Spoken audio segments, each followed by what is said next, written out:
Good morning, everyone, on this wonderful sunny day on a Thursday morning.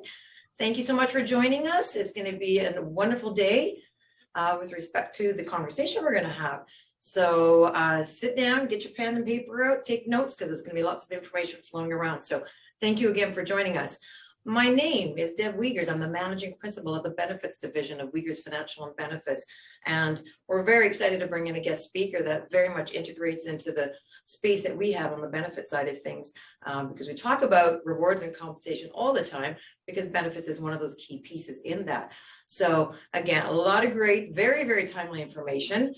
Certainly as we look at what has happened in 2021, what we're going to see in 2022, and perhaps we'll be looking at getting some updates as we get throughout the 2022 year. So one thing we need to know is that this is a tape session, but if you do have any comments and questions, we ask you that you give them to us as we're going through the presentation, because we want to deal with them head on. If you have any questions following that, you can certainly email us, or we can have you email Hanif directly.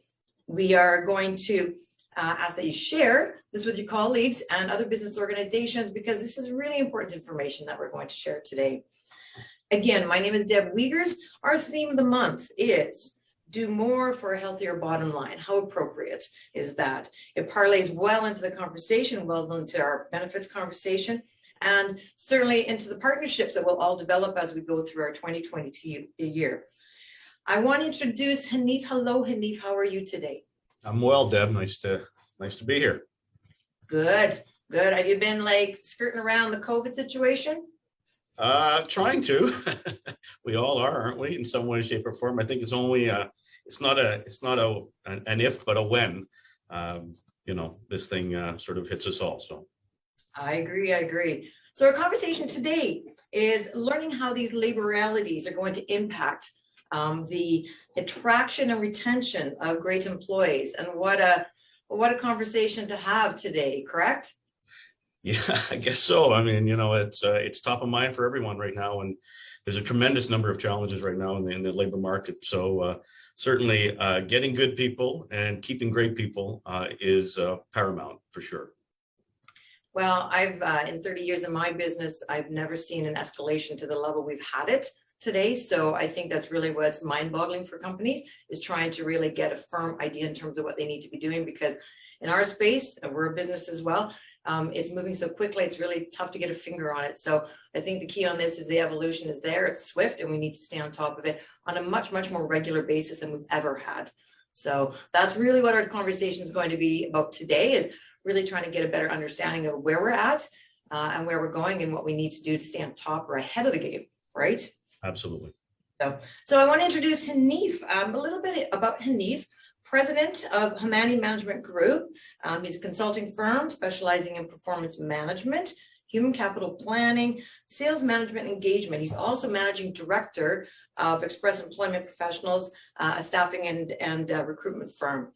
Many years as well in this business, 25 years in sales, marketing, and management expertise. Certainly with a lot of diverse organizations, and a lot of past experience that you've had with the big pharmas. I know Pfizer is a space that you spent many years in, so look forward to see how that your experience in that space will fall forward in terms of what we're talking about today. What else do we know about Hanif? Well, he loves to golf. He loves great wine. That's what I see. So that's I'm in. I like great wine. You like to talk politics? Not so much, that's my space, but love to learn. I know one thing about you. You certainly are a very active individual, and you certainly love to learn. You love to read and you love to learn. So here's where we're going to learn a lot about what's in your space and in your head. Perfect. Hope I so can let's get rolling. Now, if you have any questions for us, I know we'll be putting my contact information on there. And I want to also say we are so excited to have this for professional development accreditation. So all you HR people that are out there and need those credits, I would want you to email me so we can get that ball rolling. And I will assure you that in the next months to come, the next sessions to come, we will also be working really hard to make sure that our sessions are accredited for professional development, because we recognize, as in our space, the importance of keeping on top of your credits. So, and of course, with Hanif and the space that we're in, it fits very, very well. So if you have any questions for Hanif, I guess we could put that Phil, and Phil, my IT guy, he's helping us along with this. Do you want us to put Hanif's email address as well in the chat? Perfect. So you're welcome to contact Hanif directly. So welcome again, Hanif. Let's just start with this. 2021 was a bit of a whirlwind.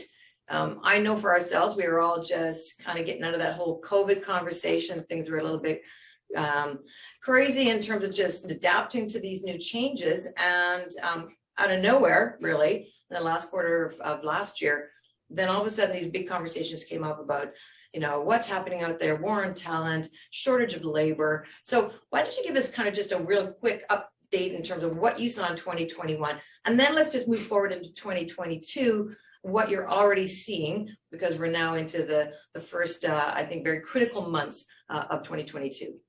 Well, 2021, I think from a labor perspective, was just a lot of transition and a lot of learning. Businesses were going through this remote, working remotely, and how does that look and what does that look like? That created some stressors in some cases for businesses.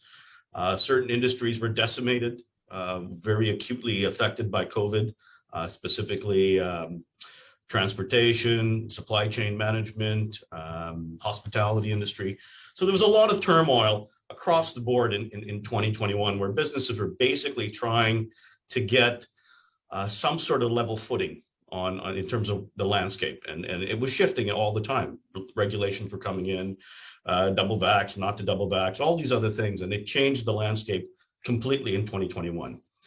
CERB certainly affected the ability to tap into labor, and so all these factors kind of really towards the latter half of 2021 started to play in, and really at the end of it all, after it all sort of came down to it, everybody on this webinar will know that there is a shortage of talent out there, and as a result of the shortage of talent, there's a war on talent, and that war is really leading to two opposing strategies that businesses are dealing with.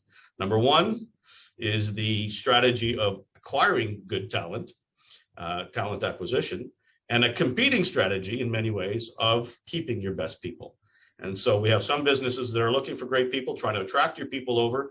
And in other cases, you have businesses trying to keep their great people in place. And so these are the strategies that we're going to talk about today. But before we get there, Deb, does anyone know what the unemployment rate in Saskatchewan is? I know that we have some people from Western Canada. I did recognize some names from BC and Alberta, but I will speak to Saskatchewan right now. But does anyone maybe throw it in the chat, know what the December unemployment rate in Saskatchewan was? I'll say mine, but I'll wait for the chat. Maybe, does anyone want to take a guess? I'll give it 30 seconds, not even 10 seconds. I don't see anything coming up. That's all right. It's okay. Do you have an idea, Deb? Well, I would say well over 4%. Yeah. So we're at about 5.8%, which is basically pre-pandemic levels.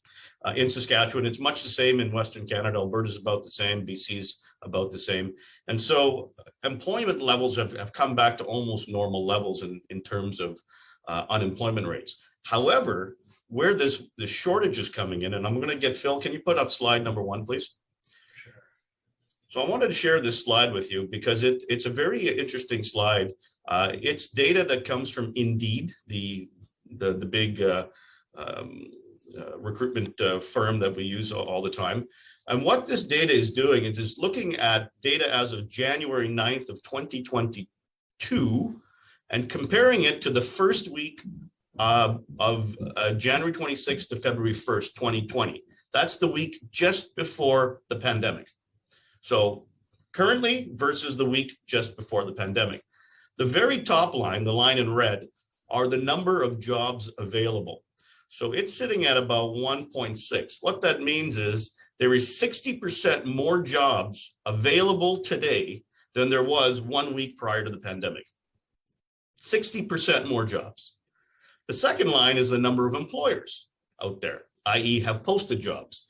There's about 45% more employers posting jobs than there was pre-pandemic.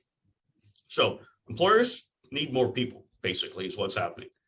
But look at the green line. The green line is the number of job seekers. Now, what's interesting is that the number of jobs have come back to to pre-pandemic levels. So we have, in fact, in Canada, they've actually surpassed what they were 2 years ago. In the US, they haven't quite got back there. But what the green line shows is the number of job seekers. So number of employers requiring people has gone up, but the job seekers, if you look at it, is about 0.9 to 1.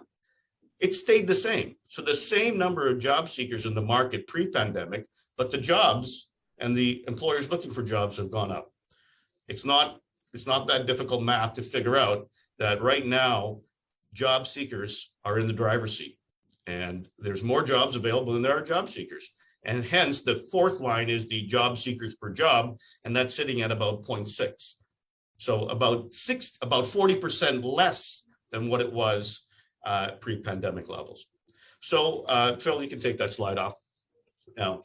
So essentially, this is what's causing our sort of this war on talent. Is there's a lot of jobs and not a lot of job seekers, and a lot of it, and I'm not going to spend a ton of time as to why. We've talked about that ad nauseum, but COVID has changed the playing field. It's changed the dynamic. It's changed the attitudes. It's changed the priorities of job seekers and employers. So that's kind of where we're starting right now, Deb. Wow, that's interesting. And as you're speaking, I'm getting some of the results back. Actually, Phil's putting them on there. So you know what? People are very, very well aware. We've got 6%, 5.9%, 5.5. Hi, Dustin. How are you? So it's obviously we're well aware of it, and perhaps what this does is it parlays into the Great Resignation, because now what's happening is, again, perhaps thanks to COVID, everybody's rethinking life, thinking their career path, thinking what they want to do, and making those swift changes. And it's really coming probably at surprise by many organizations out there. It certainly is. And the Great Resignation has been less pronounced in Canada than it has in the US. However, it is happening, and COVID has changed the sort of the challenges of COVID from an employee standpoint, has changed their view on their priorities, and do they want more work-life balance, and are they happy in their roles? And these things have changed, and we are seeing people leaving roles, resigning in some cases. But in Canada, we're kind of seeing more of a great reshuffle, and folks are kind of going to other roles that they feel are better suited for their lifestyle, better suited for other long-term or short-term goals. And so this is definitely a real thing. And again, it's contributing to this managing and acquiring, talent. So certainly it's an issue. Well, it's something that we can't ignore anymore. And I think, we've got very passive maybe as organizations in terms of just, what we had going and things were fine. Now we're having to take a step back and really, really focus. I know that you at Express Employment, you did a survey in September of 2021, and alarming numbers, like 90% of your clients, of Express clients, are facing hiring challenges. That's huge. Right? More than 4 in 5, or 84% of Canadian companies expect to have difficulty. And 68% said, to your slides, are having a hard time getting the right people in the right seats and in the time that they need it to have happen, right? Totally. And, so this was done in September, and it was predictive that this was going to happen. And in fact, it has sort of come to fruition. So certainly, it's hard to find good quality people. I would suggest to you that as an employer, as a consultant, finding good people is certainly important, but keeping great people is probably more important in the grand scheme of things. You never quite know what the quantity is coming into the organization. You generally always know what the quality of that person is while they're in the organization. So a great employee could have been great somewhere else, but may not necessarily be great in your organization. But if you have great people in your organization, you definitely want to keep them. So I think today, as we kind of talk about talent attraction, because it's top of mind for a lot of the HR folks, I would probably suggest that the more important of the two is talent retention. And maybe we should spend a little bit more time on the back end on the talent retention piece, because I think that at the end of the day, we cannot afford to lose great people. No, I agree. And I can tell you right now, as an organization experiencing this right now, we've made some very, very critical movements last year. And we introduced, some changes, and change is never easy, but certainly as you get through some of the humps, we realized that, it was very, very important, not just for the employer, but definitely for the employee. So to your point, let's talk about, we're going to kind of spend, for the rest of our time together, let's focus on the acquisition piece. There's a couple of points that we want to talk about. Let's move to the retention piece, and then we'll do the wrap up. Sound good? Perfect. Perfect. All right. So for those who may have actually seen, Hanif, he did a presentation with the Chamber of Commerce a few months ago, and that's certainly, when I came upon the idea of, the importance of really pulling this together. So when they talk about the talent acquisition piece, you had some points. So let's just start with the total compensation package. Sure. So why don't we just pull up slide number 2, Phil? And so there's really a number of pieces to the talent acquisition side of things. And I think it's, they're all important. It's not rocket science, but in this age, we as a team of HR folks, as a team of management folks, we really have to take a bit of a deep dive and look into some of these aspects and ask ourselves, are we really doing a great job of promoting or creating some of these concepts? And so we'll go through each one sort of one by one at a very high level. This is not rocket science, but again, I think it's very important that we talk about it because we've never really had to talk about it before until now, and in this crunch that we're in. And so it's absolutely critical that if you're looking for good people, some of these concepts are being implemented and being implemented well. So certainly total compensation is a piece, and everybody knows that. And maybe we can leave that to the end, because really total compensation really is a culmination of all of these pieces at the end of the day. So let's move from total compensation to the next one, which is workforce flexibility and development opportunities. Again, the key here is promoting it. So when you're looking for talent, it's very important that in your job postings, in your social media postings, you promote flexibility. People are looking for flexibility now, work from home, limited hours, et cetera, and they're also looking for growth within the organization. So do I have a home, and can I stay in that home for a while? And so development opportunities, training opportunities. Do I have a career path in that company? So these types of that type of language is very important for attracting talent. If I'm going to move from another company, I want to know the company I'm going to is going to support my flexibility if I need that, but also is going to support my growth. That's probably one of the reasons why I'm leaving the company I'm just planning on leaving. So certainly promote workforce flexibility and development opportunities is very important. The second one is reputation management. So why would I go to a company that's rated 2 out of 5 on Glassdoor or rated 2 out of 5 on Google? There's something going on with that company. Now, it probably doesn't mean there is, but that's the thinking that most people have. You go on to Amazon or you go on to whatever, and the first thing you look at is the reviews and the ratings. I'm working with a company right now. They have 300 employees. They're growing to 600 next year.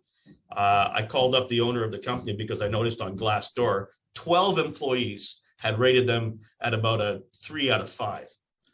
And I said to him, it's only 12 employees, but they're affecting your reputation management.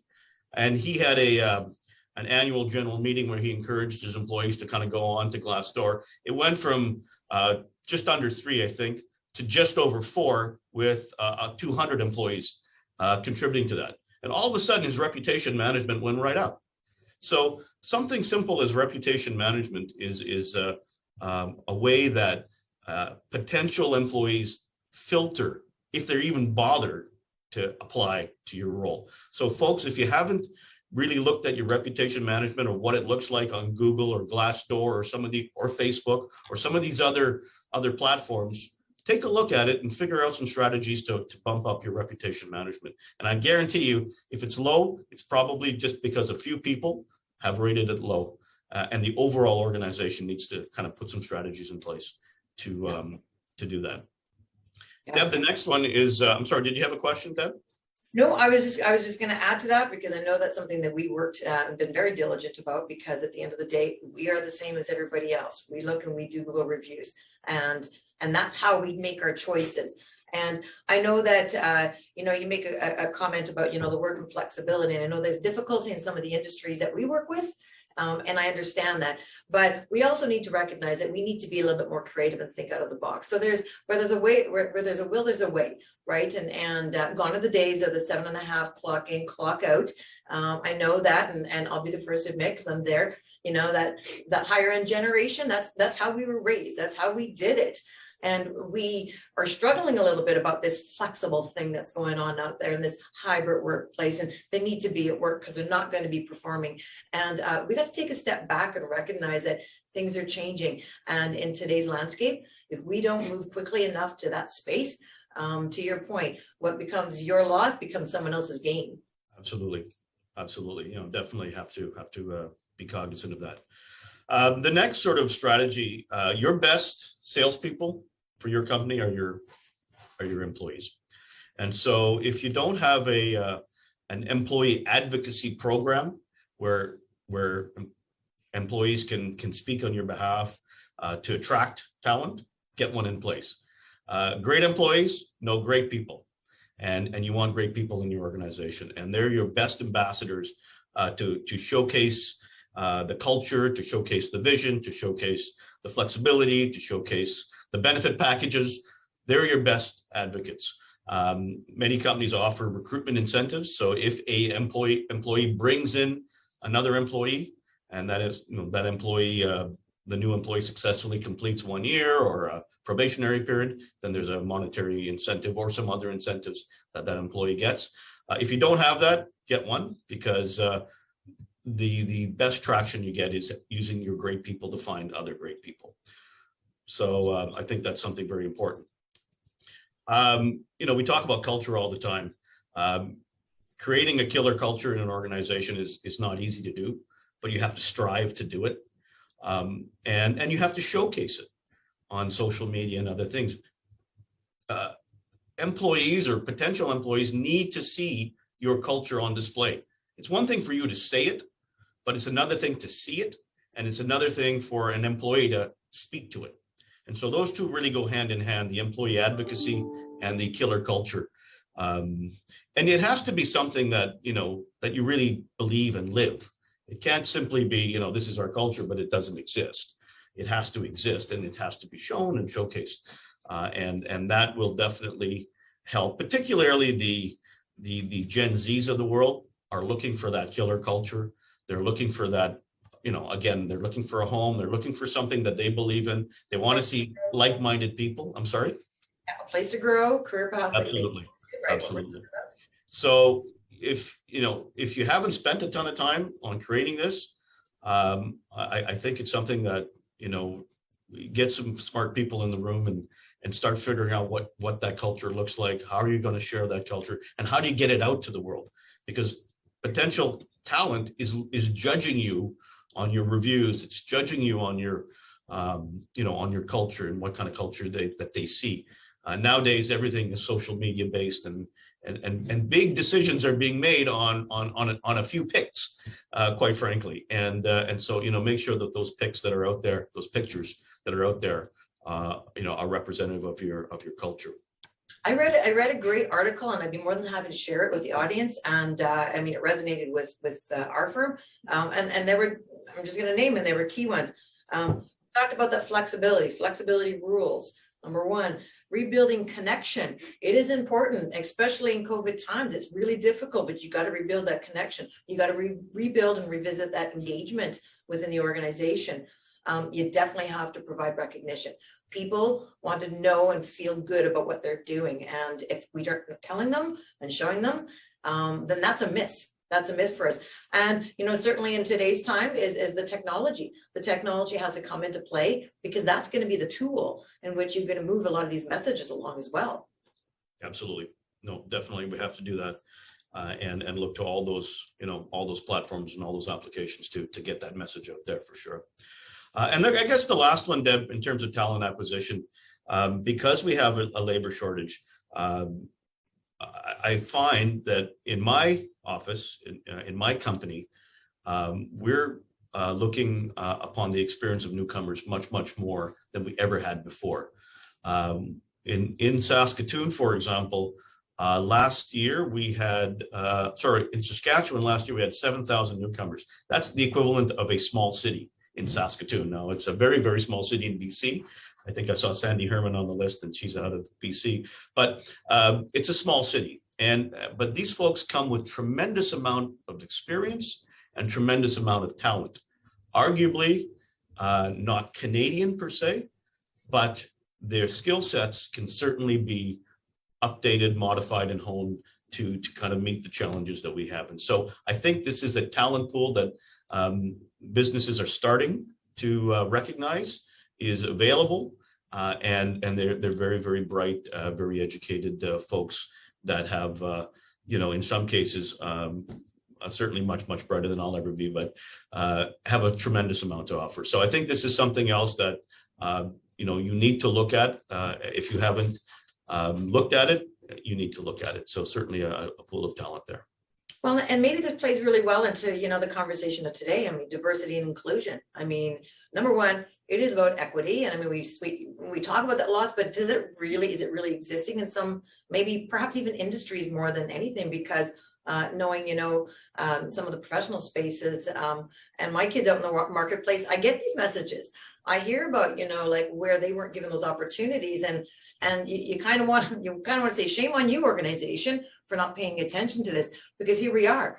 We're in a crunch right now. There's great talent. There's great talent with those newcomers. There's great talent with, we talked about semi-retirement. Like, what are you going to do to keep that, that wisdom within the organization and create an environment where they'll be there for a while. They'll be there to help success your organization forward and train those people in that next generation. And certainly, with women in the marketplace, I think we're doing a fantastic job, but there's more work to do. And so I think now is the time to really, hone in on those opportunities as an organization and not be putting the blinders on and take that straight path in terms of what we would normally do to go out and find talent. No, absolutely. And, you mentioned something about semi-retirement, and I recently did an article for HR Reporter on semi-retirement. And it is a concept where, because of this crunch on talent, and we have a labor force that is retiring, what are we doing in that space pre-retirement? And are we setting up strategies for some of these folks to transition versus what it used to be, where you basically worked until that retirement date and then you didn't?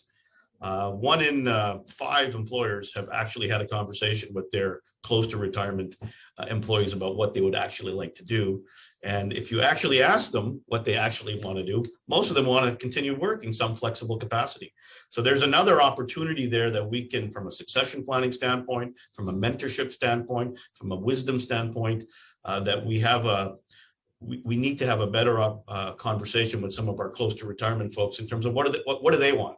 And what does that look like? So certainly there is a renewed a bit of energy being put into into that conversation for sure. Absolutely. And in the benefit space, we're seeing these conversations because there's that another nugget that you can bring to the forefront of, when you're looking at attracting talent. Because years back, if anybody remembers the years back, I mean, one of the only companies that really were doing that in a space probably beyond what was manageable was Labatt's Brewery. They came up with retirement programs. Today we can do retirement programs. It's going to look a little bit different than the traditional model or what you would throw out to your full-time employees, but they are looking for benefits. They want to stay working. We need to figure out how we can compromise on this so that they've got what they need to make sure that they're happy and giving you as an organization what you need to move forward. Yeah, absolutely. And so those conversations are starting to happen. They haven't happened in the past because we never really needed to. We never had this crunch before. And so, we could always replace, a retiring Hanif with somebody else, maybe not as good or maybe better, but we could always find somebody, but now we can't. And so we're losing that wisdom and that expertise. And so finding some sort of a in between, consultancy or flexible benefits or something is definitely something that one should look at if they're not looking at it right now. So, Deb, should we move to talent retention maybe? Let's do it. Let's do it. I'm going to let you put the next slide on. You've got it. Perfect. So slide number 3. Yeah, Phil, thanks. So, I think that the talent retention piece for me is probably more important because you hate to lose great people. They're a known quantity in your organization. New people coming in are an unknown quantity still. They could have been great somewhere else, but how they fit into your organization, how they fit into your culture, it's still a little bit of a coin toss. You're still rolling the dice. So for me, folks, if you have to spend any time, it's on talent retention first. Keep the best people in your organization happy. So there's a number of strategies. There's actually 2 slides that I have, and they're fairly self-explanatory, but again, we haven't really had to think about it.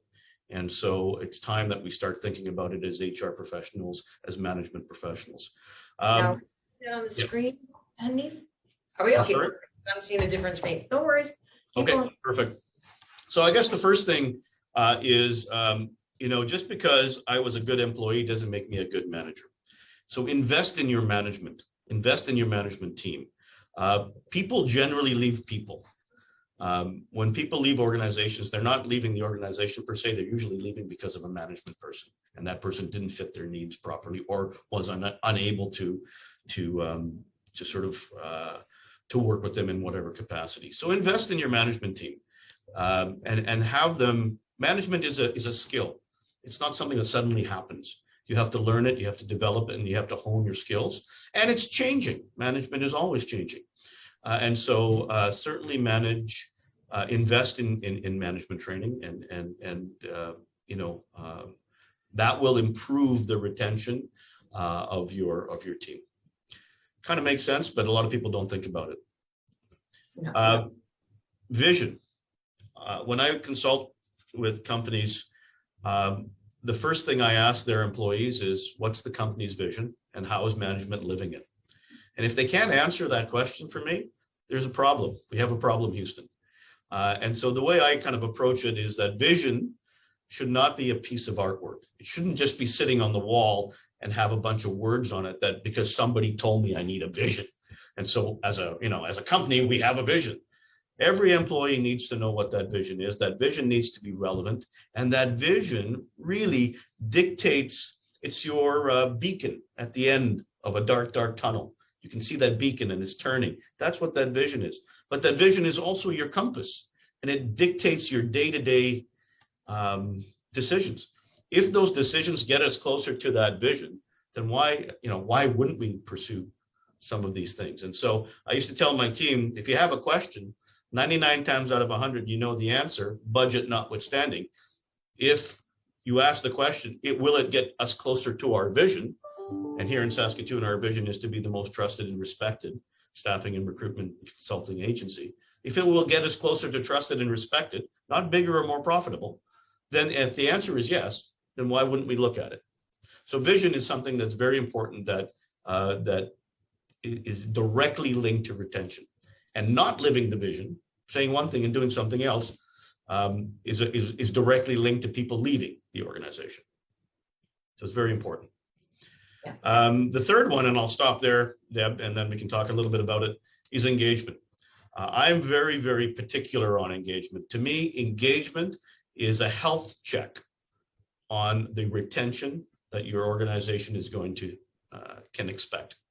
If folks are happy, if folks feel they have purpose, if folks feel they have the right tools to do the job, if folks feel they're empowered, if folks feel that they have mentors that they can learn from, if folks feel like they're developmentally, there's opportunities available for their development and growth, if they have friends in an organization that they can console with and chat with and laugh with, guess what? They're likely going to stay in the organization. And that engagement survey is a direct snapshot of where your organization is in terms of engagement. So I'll stop right there for a bit, Deb, if you want to chat about any of those three. Well, and then absolutely want to, add our 2 cents in, because as an organization, we've had to go through that process. And I understand when I'm talking to clients, it's very nerve-wracking. It's very nerve-wracking. You're almost scared to hear what you don't want to hear. But if you don't listen, and if you don't adapt and change, you're going to lose that opportunity. So we talk about that, attraction, retention. I mean, you'll lose, someone else gains them on the level of attraction. And I know one of the things that we've worked very diligently with is not only have we done it as a company, but we share it with our businesses, is that we do, and we have designed engagement surveys, because you need to get a pulse on what's going on. You need to hear what they have to say. And yes, I understand there's an importance in making sure you design the questionnaire, the survey, that you're not going to be going, oh crap, we're going to have to deal with all this stuff. I mean, you got to be able to take it in bite sizes. I understand that. But if you don't get a sense of what they're saying, I think they feel important that they can have a say at the table. You mentioned too about, the management and the skill set, from a leadership perspective.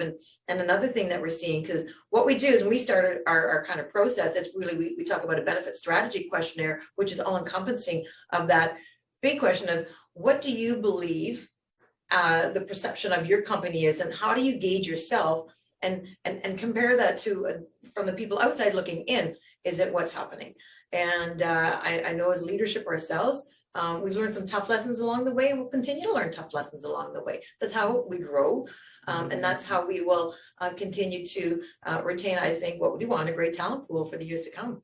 Absolutely. We can't put our heads in the sand, just because, we don't want to do an engagement survey because we don't want to find out the answers is not an acceptable way of dealing with it. We have to find out the answers. In fact, now it's absolutely critical because of the nature of the situation that we find ourselves in from a labor perspective. So we actually want to thank for their honesty, because that's really what we need to do. We want to thank it, because the last thing you want is someone says nothing. Right. Well, and then the worst thing you can possibly do once you do an engagement survey is not to do anything about it. And so the employees have to be part of the solution as well. If there are issues, it has to be, yes, we recognize there's issues, we'll work through it, and they have to be part of the solution, so that they actually see that we care about what we're doing, and we actually want to make things better for them. So, the worst thing possible is to ask an opinion and walk away, in life in general, I'm sure, but certainly in a business situation. So absolutely. Yeah, absolutely. Let's go on to 4. You talk about investment management training and the importance of that. Right. So, this is a retention strategy. It can also be an acquisition strategy. The conversation I have with employers, whenever possible, if possible, hire for attitude, train for skill. Hire the right people from an attitudinal standpoint that buy into the culture, that buy into the vision, and train them for skill. Traditionally, as employers, we did it the other way around. We looked at the skill set and we said, okay, this person's got a lot of skill and they seem like a pretty good person, but they got a lot of skills in these areas, and those skills match with the job role that we're trying to fill. That's the way we've always done it. However, nowadays, some of the more forward-thinking companies, what they're doing is they're saying, this person's got a great attitude and they got these skills. They don't have all the skills.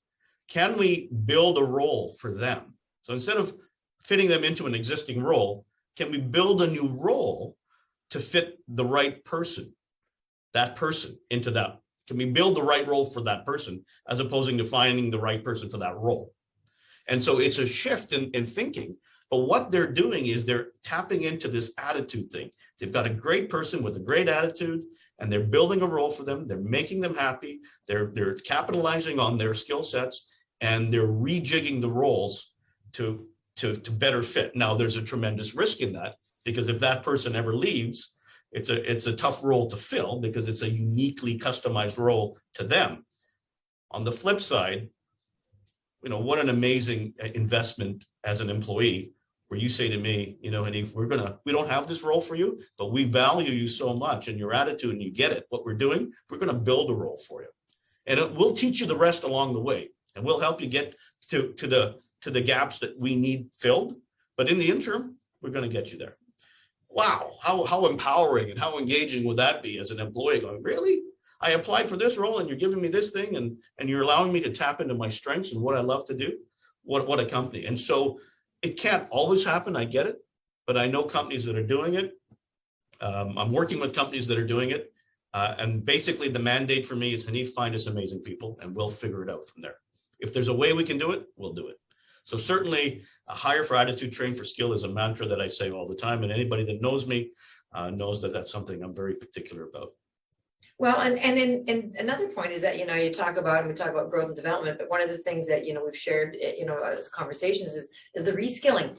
So if you're not connected to your people, if you don't understand what it is they're looking for, if you don't understand where the strengths and weaknesses are, and you're not allowing the opportunity to grow and develop into those spaces, again, it's a lose-lose, right? And so I know that ourselves as a company, we've made some fundamental shifts. We've kept some great people. We've kind of maneuvered them into spaces that, they're fired up when they come to work. They enjoy what they're doing. They're giving and they're sharing and they're invested more in what they're doing more than they've ever been. So definitely, I think that becomes very, very important. Absolutely. And then the last two, and we've talked a little bit about, create intra-office bonds. I mean, if you have friends at work, that's a good sign. That's a healthy sign of an organization. That means we trust each other. We have these in-office and extracurricular opportunities to get to know each other. We know their kids, we know their pets. If one thing that's happened with the Zoom meeting spaces, we've gotten to know everyone's pets quite well as they walk across the screen. But these are good things. These are good things that create more bonds and keep people, in an organization more so. And then growth and development, we've talked a little bit about that in terms of engagement. The one nuance I'd say is and you alluded to it a little bit around job profiles. If you haven't if you haven't changed your job profile in 5 years, blow it up and change it, because everything has changed. And so growth and development means reevaluating job profiles and how have they changed and what's the future going to be in that role, and how do we need to reskill and retool our people so that we're not doing it retroactively, like, oh crap, we need to get everybody up to date on this software or this space. We're doing it proactively so that when that comes down the line, we're ready to tackle it right off the get-go. So certainly growth and development as it relates to proactivity in terms of the role is very, very important. So those are kind of like an overview, Deb, of some of the talent retention strategies. There's another slide with a few more that I'd like us to spend some time on as well. We should. And one closing comment, because when you talk about the growth and development, I mean, it doesn't have to be overbearing and cumbersome. I know we worked really closely with you, Hanif, and it's been phenomenal on career pathing and really developing what the things look like. How do we get to the next step? And the little things that make the biggest difference. If we're trying to professionally and personally develop people, what's wrong with doing Toastmasters? What's, helping them become better people at what they do so that they're more confident in the spaces they're at. So you don't have to spend a lot of money. You don't have to spend a lot of time. There's very, very simplistic ways in which you can go about doing it. Absolutely. Absolutely. All right, let's go on to the last slide, because this is very important. There's some points in there we want to touch on. Absolutely. So I guess the last piece to talent retention, and this is really kind of getting more into your space, Deb, in terms of the benefits space. But I'll touch on it sort of at a very high level, and I'm going to defer to you really to kind of fill in some of the gaps. We talked a little bit about job flexibility. Because of COVID, priorities have changed. Some folks want to stay at home. There's some interesting data out there by Microsoft to suggest that 45% of employees will leave their job if they can't remain at home. And if an employer won't give them that flexibility. That same study of Microsoft, 40,000 employees, suggested that those same employees would forego a salary increase to come back into the office, and they would accept a salary decrease to stay at home. So the carrot and the stick kind of approach, didn't work. So certainly job flexibility is going to be an issue, and it's here to stay. Recognitions and rewards are something that, often employers, companies do this poorly, to be honest. We do it ad hoc. It's not formalized. And often what we want to happen, the outcome, is often incongruent to what we incent. So we're incenting one thing, but we're asking for something else to happen. And that causes a lot of friction. And so getting your recognition and rewards right is sort of very important, especially now where recognition and rewards is a distinguishing factor to why you want to join our organization or why you want to stay in our organization. because we value you and we want you to be rewarded for that. And the last one I'll touch on, well, the last three really deal in your space around benefits and flexible benefits, mental health and wellness, and loyalty rewards and benefits. And what I mean by the loyalty rewards and benefits is really something along the lines of, if you want folks to stay, then tier up their rewards. And you can speak to this much better than I can, but those folks that have more longevity in the company have a slightly different rewards and benefits package than the ones sort of entering, and sort of tier it up, whether that's pension, whether that's medical, whether that's dental, whether that's flex, whether that's vacation time, all of the above. But there's a tiered way of doing that, and that will certainly help on the retention piece. So, this really is around what Wiegers can offer, or how they can tailor some of these things for employers. So I won't touch on all of those right now, but certainly that benefits piece is very important as part of the overall total compensation. We talked about that as the first one. Total compensation is also important on retention. This is a no-brainer, but everything that we've talked about, including the benefits piece, is part of that total compensation, what we're going to bring to the table for you. Salary, benefits, rewards, engagement, culture, growth, development. That should be all part of our total comp. We don't normally talk about total comp that way, but we need to start talking about total comp that way to retain and attract our talent. And then the very last one, Deb, is mental health and wellness. I know this is very important to you folks. COVID has brought it to the forefront. It's always been there, but COVID has brought it to the forefront. People are talking about it more so, and it's legitimately happening more. And so I think that this is a piece that employers need to figure out and need to address. So I'll stop there, Deb, and maybe let you comment on those last ones. But really, for me, those are sort of the really top line strategies from both a attraction standpoint, but more importantly, from a retention standpoint. No, and thanks, Hanif. I mean, it segues well into what we do, absolutely. And I tell my clients, you can't look at benefits over here and then compensation over here and rewards over here. There's a huge integration that has to happen. And at the end of the day, that's why we work very closely with the HR teams, because we really need to bring this thing together.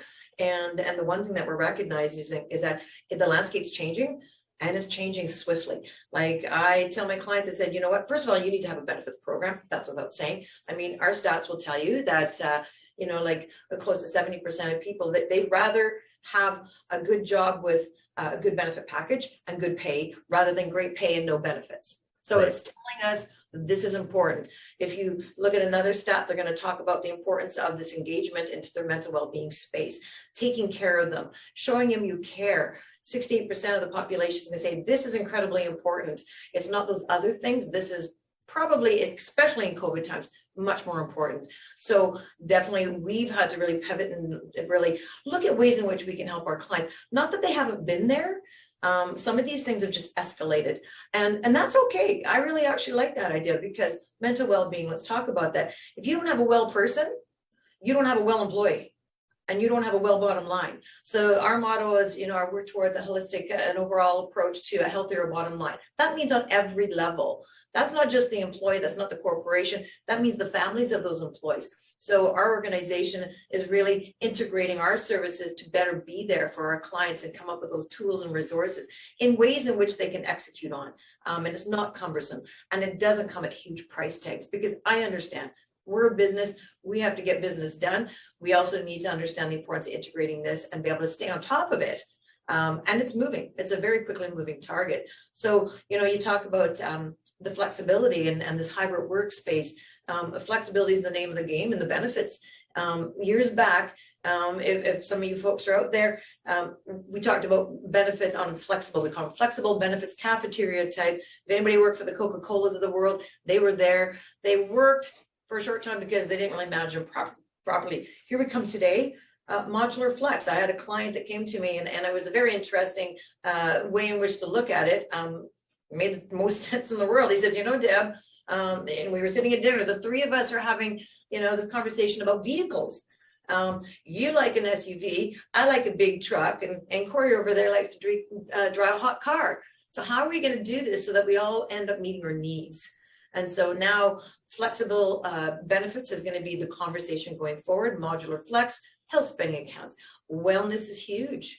The employees of today, we can't ignore the Gen Zs, because yes, I understand the generation that leads the companies, very traditional. I understand that. But we also have these people over here that they're coming into your work pool talent. So how are you going to reach out and attract those people and retain those people? You've got to speak to them. Anybody out there who's got children, young adults, I had a daughter that says, you know what, Mom, you can give me the best benefit drug plan in the world, but I want a wellness spending account. I want a plan that keeps me healthy. That's telling me that you care about my well-being. We need to put the tools in place to make sure that we're helping people up here. So you can do that through benefit programs. You can explore ways in which you enhance the paramedical to psychological. We're moving into much more enhanced levels of employee assistance programs.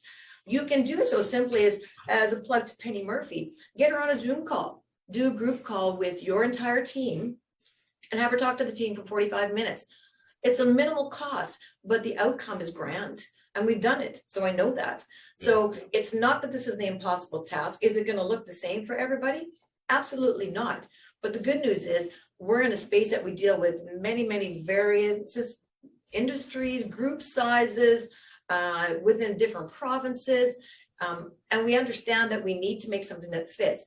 There's a company that we worked with, and I really quite like their, I guess I call it a tagline or a motto. They go, more is more. They're there to make sure that they're stepping up to the plate to do the best they can for their employees. And then by doing that, they're going to attract that talent, and we're going to work with ways in which we're going to retain them. So when you talk about loyalty, there's absolutely ways in which now we're seeing clients come back and say, help me understand what I need to do to get that great talent, get them in.